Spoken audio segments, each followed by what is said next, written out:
This is Sudeep Nabha. I'm a businessman. I'm running a 4th generation ancestral business. ನಾನು ಒಂದು ದಿನ ಮಲಗಿದಾಗ, it was somewhere in the early in the morning, 3 o'clock, maybe 3 a.m.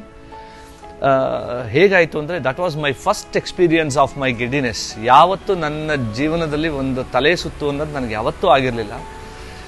ನಿದ್ದೆಯಲ್ಲಿ ಬರುತ್ತೆ ಅನ್ನೋದು definitely ಗೊತ್ತಿರಲಿಲ್ಲ. I was sleeping. ಹೇಗೆ ಸುತ್ತಿತು ಅಂದರೆ, ನಾನು ಸುತ್ತೀನೋ ಅಥವಾ ನನ್ನ ಪ್ರಪಂಚ ಸುತ್ತಾ ಇದೆಯೋ, ಗಿರ್ಗಿಟ್ಲೆ ಆಡ್ದಂಗೆ ಆಡಿಸ್ಬಿಡ್ತು. I was rotating like something. ಹೇಗೆ ರಿಯಾಕ್ಟ್ ಮಾಡಬೇಕು ಗೊತ್ತಿಲ್ಲ. It was of short term, maybe ಒಂದು 10-15 ಸೆಕೆಂಡ್ ಸುತ್ತಿದ್ದಷ್ಟೇ. ಅಷ್ಟರಲ್ಲೇ ನನ್ನ ಎಲ್ಲ ಟೋಟಲ್ ಆಗಿ ಬೆವ್ತು ಬಿಟ್ಟಿದ್ದೆ. ಅಷ್ಟರಲ್ಲಿ ಒಂದು friend, he took me to the hospital. ಇನ್ನೊಬ್ಬ friend who was driving from far, luckily fortunately he came like an angel. He was an audiology professor in All India Speech and Hearing. ಅವ್ರು ಬಂದು, ಇಷ್ಟು ಯಾಕೆ ಗಾಬರಿ ಆದ್ರಿ, hospital ಯಾಕೆ ಬಂದ್ರಿ? ಬೇಡ, ನಾನು I take him to speech and hearing, which is very well sophisticated. ಎಲ್ಲ ತೊಂದರೆಗಳಿಗೂ, ಐ ಮೀನ್ ಈ ಥರ ರಿಲೇಟೆಡ್ ತೊಂದರೆಗಳಿಗೆ ನಮ್ಮಲ್ಲಿ ಇದೆ, ನಾನು ಕರ್ಕೊಂಡು ಹೋಗ್ತೀನಿ ಬಿಡಿ ಅದಕ್ಕೆ ಅಂತ ಹೇಳ್ಬಿಟ್ಟು ನನ್ನ ವೈಫ್ಗೆ ಧೈರ್ಯ ಹೇಳಿ, ಹಿ ಟುಕ್ ಮಿ ಟು ಐಶ್.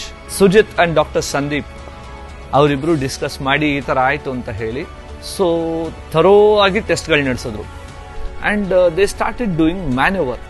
ಮ್ಯಾನ್ಯೂವರ್ ಅನ್ನೋದೊಂದು procedure of, it's a remedy for my disease. ಅದನ್ನು ಅವ್ರು ಹೇಳಿದ್ದು BPPV ಅಂತ ಹೇಳಿದ್ರು. It's a vertigo, positional vertigo ಅಂತ ಹೇಳಿ. ಇಟ್ ಕ್ಯಾನ್, ಯಾರು ಬೇಕಾದರೂ ಫೇಸ್ ಮಾಡ್ಬೋದು, ಯಾರಿಗೆ ಬೇಕಾದ್ರೂ ಬರ್ಬೋದು. ಏನು ಗಾಬರಿ ಬೇಡ ಅಂತ ಹೇಳಿ ಫಸ್ಟ್ ಧೈರ್ಯ ಸಾಂತ್ವನ ಹೇಳಿ ನನ್ನ ಕೂರಿಸಿದ್ರು. ಮ್ಯಾನೋವರ್ ಮಾಡಿದ್ರು. ಮ್ಯಾನೋವರ್ ಮಾಡಿಬಿಟ್ಟು they suggested me for a 1 day rest. ಒಂದು ಮಾತ್ರೆ ಬರೀಲಿಲ್ಲ, ಒಂದು ಮೆಡಿಸಿನ್ ಹೇಳಲಿಲ್ಲ. It was all I took was 1 day rest. 1 day rest ಮಾಡಿದೆ. ತಲೆ ಆ ಕಡೆ ಈ ಕಡೆ ಅಲ್ಲಾಡಿಸ್ದಂಗೆ ಪೀಸ್ಫುಲ್ ಆಗಿ ಕೂತ್ಕೊಂಡು, the next day I was absolutely normal and I was back to my duty.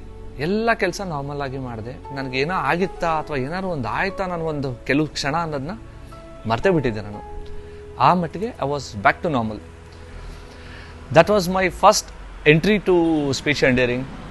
Amazing experience, amazing hospitality. Entry level ಇಂದ ಹಿಡಿದು, ರಿಜಿಸ್ಟ್ರೇಷನ್ ಇಂದ ಹಿಡಿದು, how good they are. AIISH ಬಗ್ಗೆ ನಾಲೆಡ್ಜ್ ಎಷ್ಟು ಜನಕ್ಕಿದೆ ಗೊತ್ತಿಲ್ಲ. ಅಲ್ಲಿ ನೋಡೋದು ಬರೀ ಕಿವಿ ಒಂದೇ, ಸ್ಪೀಚ್ ಥೆರಪಿ ಅಷ್ಟೇ ಇರೋದು ಅಂತ ಅನ್ಕೊಂಡಿದ್ದಾರೆ. ಅದರ್ ದ್ಯಾನ್ ದಟ್ ಈ ಸಣ್ಣ ಸಣ್ಣ ಡಿಸೀಸಸ್ ನಮ್ಮ ದಿನ ಫೇಸ್ ಮಾಡುವಂಥದ್ನ ಈ ಪಿತ್ತ, ಜೀರಿಗೆ ರಸಾಯನ, ಜೀರಿಗೆ ಕಷಾಯ ಅನ್ಕೊಂಡು ನೆಗ್ಲೆಕ್ಟ್ ಮಾಡಿಬಿಟ್ಟಿರ್ತೀವಿ ತಲೆ ಸುತ್ತದಾಗೆಲ್ಲಾನು. ದಯವಿಟ್ಟು ಯಾರು ಅದು ಮಾಡಬೇಡಿ. Please approach all India institute of speech and hearing. I can say there are a lot of angels, hundreds of angels roaming in All India Institute of Speech and Hearing. ನಗು ಮುಖದಲ್ಲಿ ನಿಮ್ಮನ್ನ welcome ಮಾಡ್ತಾರೆ. Hospitality is wonderful. Amazing stuff they have got. So kindly approach them and get a remedy for yourself.